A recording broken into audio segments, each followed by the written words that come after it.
আল্লাহ রাব্বুল আলামিন বলছেন, হে নবী মুহাম্মদ সাল্লাল্লাহু আলাইহি ওয়াসাল্লাম, আমি তোমার প্রতি এমন একটা কিতাব নাজিল করেছি যে কিতাবটা হচ্ছে তিবিয়ানান লিকুল্লি শাই, প্রত্যেকটা বিষয়ের ব্যাখ্যা,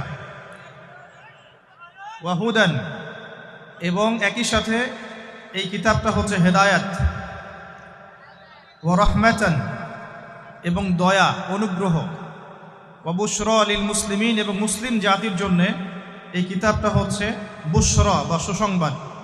আল্লাহ পাক আল কোরআনুল কারীমকে এখানে বলছেন যে হে নবী, আমি আপনার প্রতি এমন একটা কিতাব নাজিল করেছি, অর্থাৎ আল কোরআন, যেই কোরআন হচ্ছে প্রতিটা বিষয়ের ব্যাখ্যা। বলি সুবহানাল্লাহ।